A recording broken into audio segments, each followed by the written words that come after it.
Hey guys, you're watching The Shit Show with Danielle. I'm here calling out the bullshit and the shit that our spin doctors feed us these days. Phrases that might resonate with us, but actually might distract us from the reality of what we're actually seeing in the world and how shit works. Anyways, being a comms person, I spend a lot of time analyzing phrases that spin doctors throw out there on the right and on the left, don't mind you. And they let you and make you buy into their bullshit. Anyways, my friends kind of got tired of me talking about this stuff all the time. They're like, yo, you should just get a fucking show. So I'm here now on The Shit Show talking to you about things because I can't let Tommy Lahren have all the fun anymore. Anyways, each week or each other day, I'm going to bring up a different term that I see on the right or on the left that we need to kind of just break down and really understand what our swampy overlords are trying to feed to us. Anyways, right now I'm going to be talking about a term, drain the swamp, which is something that we've heard from Mr. Trump on occasion, and also in the past 250 years of American history, basically. Anyways, I actually did look up, where did this term, drain the swamp, come from? Actually, it turns out it comes from a socialist term. A socialist party in 1903 used it to describe kicking out the financial speculators in Washington, because Washington is built on a swamp. Anyway, so what does it mean now to drain the swamp in America? Well, usually it means firing people you don't like, cutting or consolidating government, and then rehiring people you do like who are kind of made in your image. So, and this is for the right and the left. But so what does it mean to fire people you don't like? It usually means, right, like hiring people you do. So I was looking at Mr. Trump's cabinet, and maybe you want to hire other people in your image, like, for instance, billionaires who might have bought a steel company, really great, bringing American manufacturing, keeping it here, but then cutting jobs, cutting wages, and cutting pensions for over 200,000 people, and then selling the company to foreign companies off for profits. So I don't know if that's necessarily firing and rehiring the right people, but okay, I'll keep going. Okay, drain the swamp, drain the swamp. What does that mean? Okay, so maybe you want to cut regulations, you want to cut cost, you want to cut size of this swampy government. But usually you still need to keep government moving, so you're going to kind of like offshore your swampiness, and you're going to put it and just privatize it and contract it out to government contractors who are going to make you pay almost, I think it was like 1.8 times the amount that it would cost to actually hire that same person in the federal government. So it's not like privatizing works the same way in the private sector as it does in government. So we need to understand the difference between those two things. Anyways, for those of you who are joining, this is The Shit Show with Danielle. It's kind of a new experiment that I'm running these days. We're talking about a term called drain the swamp. Like, what does that actually mean? So the third thing we're talking about is maybe, okay, if we're going to drain the swamp, we want to hire and fill it up with new people, right? And those people should not be the same old people that were always there before, correct? So if we're going to get new people, maybe they should come from not government, like the private sector. But oftentimes, if you're close enough to the government to get a job in government after, it probably means that you were buying politicians before. Now you just bought yourself a position. So I don't really know if the people who say, okay, we're going to drain the swamp, truly understand what everyday small town Americans really want when they refill it. It seems like that they just want to consolidate and profit off of draining the swamp. Or I guess I should say they're draining the swamp and building a members only swimming pool that you and me are not going to be part of. So, okay, that's fine. So what the hell does this draining the swamp look like when you've benefited from the swamp your entire life? What incentive do you have to actually draining it? I don't know. It's why people on the right and on the left haven't been able to proverbially drain the swamp.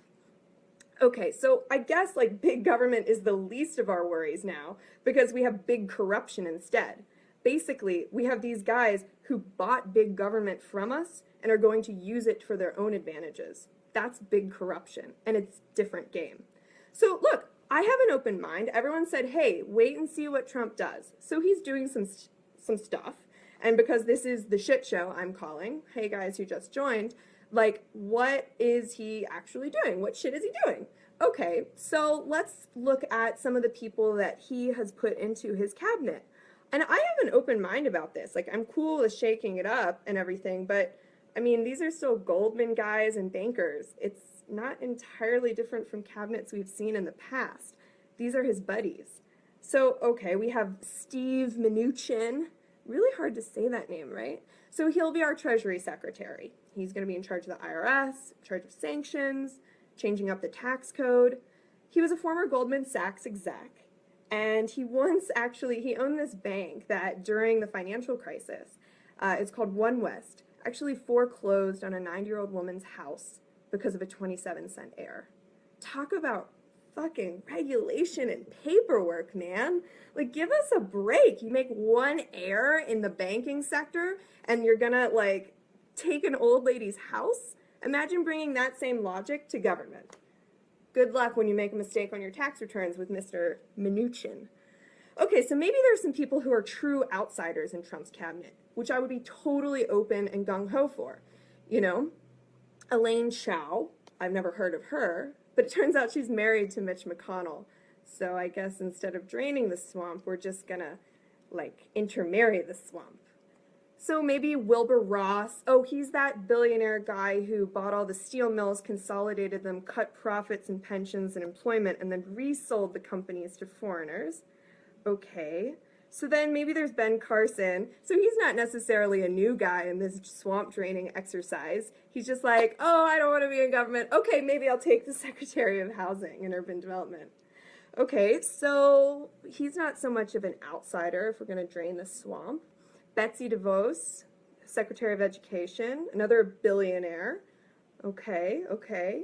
Do I have to mention Jeff Sessions? Is that really draining the swamp when you're keeping a guy who's been in government for over 30 to 40 years?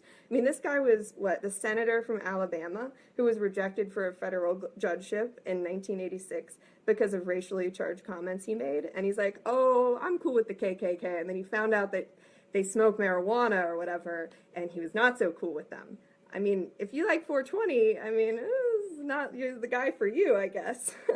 But anyways, Jeff Sessions, I mean, this is like a swamp monster. If you want to drain the swamp, Mr. Trump, you really need to get the swamp monsters out of there. And this guy is as old and as old government, big government as they come. So I guess if you didn't like Trump making fun of disabled people, Jeff Sessions thinks that disabled kids are one of the most irritating problems in public schools today. And then, of course, if we're going to really think about draining the swamp, should we be looking to Steve Bannon as our chief propagandist, or, excuse me, chief strategist in chief? If you want to make media better in America, maybe you shouldn't hire a big media guy. And by the way, Breitbart's basically mainstream at this point if it has this prominent place in a White House. Like, do you really want to, like, reform the media by hiring a guy who's of the media? It doesn't really make sense to me. Anyways, if this is draining the swamp, then I don't want to drain it. In fact, I want to get some chlorine and just like pour it in there and like mix it up and change this shit. Because these billionaires, these guys who have been in government for the past 30 years, like Mr. Sessions, or who have been married to people who have been in government for the past 30 years, like Elaine Chao. I mean, let's think about this. Any person who promises that they're going to drain the swamp on the right or on the left are feeding you some veritable bullshit. That's why I call this show The Shit Show. So I hope you tune in again. Next week I'm going to be breaking down the term big government, because that's going to be a fun one. Did you know that most people who are like foreign don't know what big government is? They're like, what the hell does this term big government mean? It's kind of surprising to people. So yeah, maybe tune in again on another day. We're going to be looking at other terms, big government, family values, intersectionality, because I don't hold back on the left or on the right. We're trying to break down these phrases and see what they're really trying to tell us. So keep me posted, give me feedback. So this is The Shit Show with Danielle, and have a good one, guys.